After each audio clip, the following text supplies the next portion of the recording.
Coat नमोस्तु करते हुए सर्वप्रथम जो भोपाल में अभी बैठे हैं आपके इंतजार में, आपके आशीर्वाद के लिए, अभियाल गुरुदेव एक नीरज जैन हैं, उनके परिवार वालों ने फ़ोन लगाया है कि उनके पिताजी एडमिट हैं और डॉक्टरों ने हाथ खड़े कर दिए हैं, गुरुदेव का आशीर्वाद दिला दो, जाओ। और अब चलते हैं। हे गुरुवर,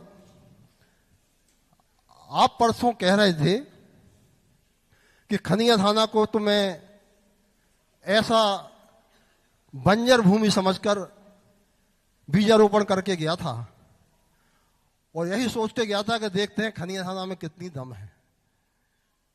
तो गुरुदेव, ना यहाँ नहर है, ना नदियां हैं और ना बावड़ियां हैं। इसके पश्चात भी आपने जाने क्या सोचा होगा, क्या सोच करके आप हमारी इस बंजर भूमि पर बीजारोपण करके गए होंगे, पता नहीं। लेकिन हे गुरुदेव, जिस समय आप आए थे उस समय ना तो टीवियों का जमाना था, ना मोबाइलों का जमाना था, और आज जमाना है वाईफाई का जमाना है गुरुदेव। और हमारे वाईफाई तो आप राजे हैं, आप जहां भी थे वहीं से नदियां, वहीं से नहर और वहीं से कुआं बावड़ी बह रही थी, और आपसे ही सिंचित होकर के हम लोगों ने यह प्रयास किया।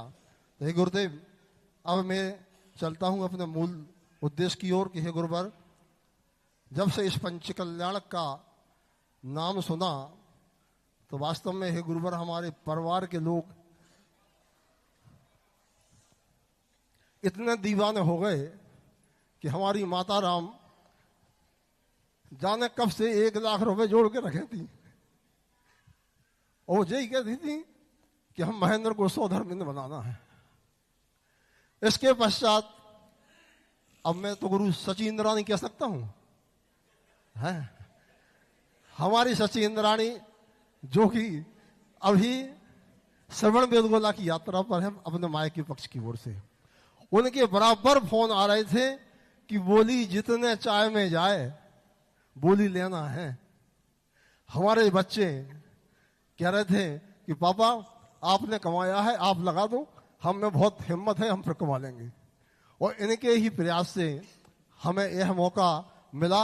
चूंकि हमारे तो विचार ये थे कि सौधर्म इंद्र, जब हमारी माँ की इच्छा है सौधर्म इंद्र बनने की, तो पावाजी सिद्ध क्षेत्र पर अभी 24 तीर्थंकरों के 24 पंच कल्याण हो रहे हैं, शायद हो गए हैं, पता नहीं, हो रहे हैं। तो हमने विचार बना दिया था कि ऐसा है कि ये तो महाराज बड़े महाराज आ रहे हैं, तो इनके सानिध्य में तो हम ले नहीं पाएंगे। इससे अच्छा ये करते हैं कि पावाजी जाकर के और 1,21,000 रुपए में सौधर्म हम सच्चा सौदा। लेकिन वो सच्ची इंद्राणी बोली हमारी कि नहीं, महाराज जी जब अपने गांव में आ रहे हैं तो हम कैसे पवादी चले जाएं। और आखिरकार नहीं मानी और सब लोगों का आशीर्वाद रहा। हमने यह प्रयास करके आपके आशीर्वाद से आपको याद आ गया कि हम जब 2012 में सक्षम हमारा छोटा था, आपने जाना उसकी उंगली पकड़ी, हम भी आपका कमंडल पकड़े थे, और वही आशीर्वाद से आज ये सब कुछ हुआ है। अभी गुरुदेव, अब जो बता दो हमें कि सभी लोगों ने खूब बधाइयाँ दी, अभी खूब बधाइयाँ आ रही हैं, लेकिन गुरु हमें एहसास ही नहीं हो रहा है कि हम सौदारिंद हैं। क्या कारण है गुरु? पहली बात है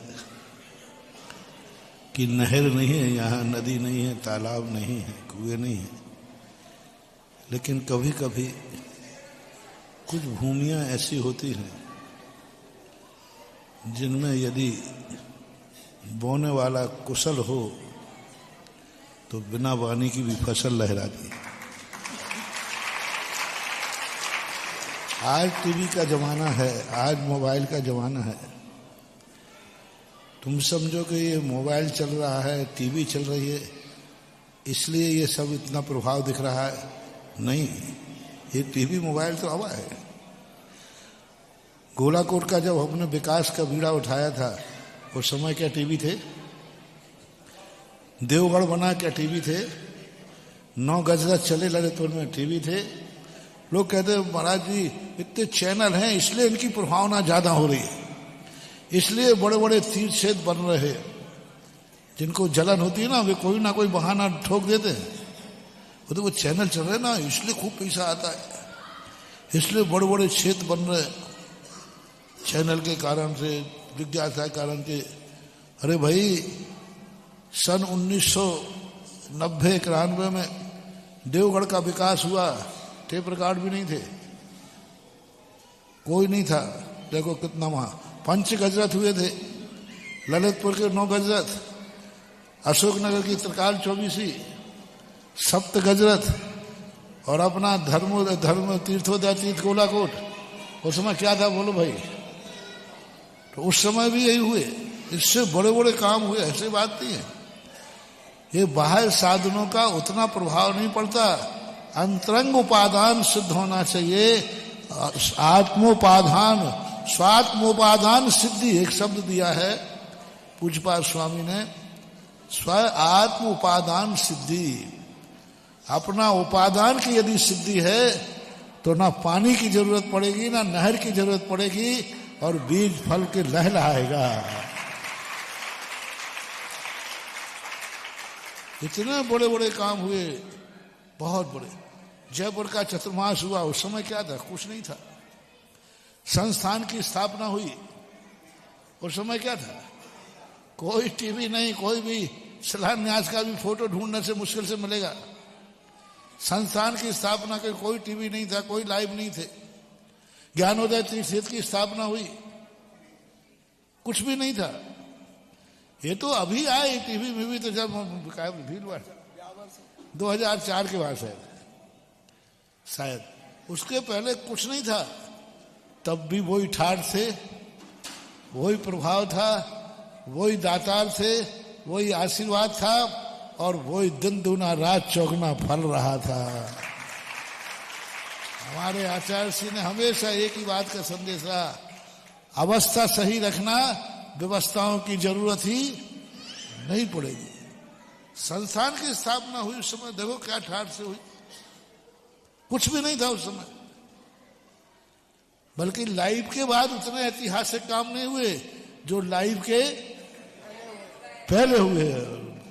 पहले बहुत ज्यादा हुए, बहुत बड़े बड़े काम हुए। अब ये बात अलग है कि अब उसके बाद उनको सिंचाई हो रही है, लेकिन उनकी शुरुआत तो उस समय हो चुकी, कुछ भी नहीं था। क्या ऐसे ऐसे स्थानों पर आज जब यहां आए तो ये संस्थान की स्थापना हुई तुम्हारे खनिया धाने की, उस समय क्या था? कुछ नहीं था। बिना उसके ही आज फसल देख के आया हूं, क्या गजब का। 84 वालों, सबसे बड़ा कार्य यदि हुआ है 84 में तो वह है सर्वोदय ज्ञान तीर्थ खनिया धाने का, सबसे बड़ा। तीर्थोदय धर्मोदय तीर्थ से भी बड़ा कार्य यह है, क्योंकि ये जीवंत कार्य है, ये संस्कारों का कार्य, बहुत बड़ा कार्य। महान भाव, खनिया धाना वालों को अपने आप पे गर्व करना चाहिए कि हमारे खनिया धानों में आर्ष परंपरा का श्रवण संस्थान स्थापित है। 84 वालों को भी गर्व करना चाहिए कि हमारी 84 की बंजर भूमि में, 84 की बंजर भूमि में श्रवण संस्थान सांगनेर का छात्रावास यहां लहरा रहा है, लहरा है। ये बीजारोपण,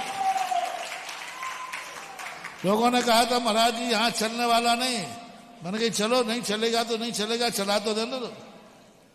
तो आज देखो उस समय का संस्थान आज 84 की नाक है।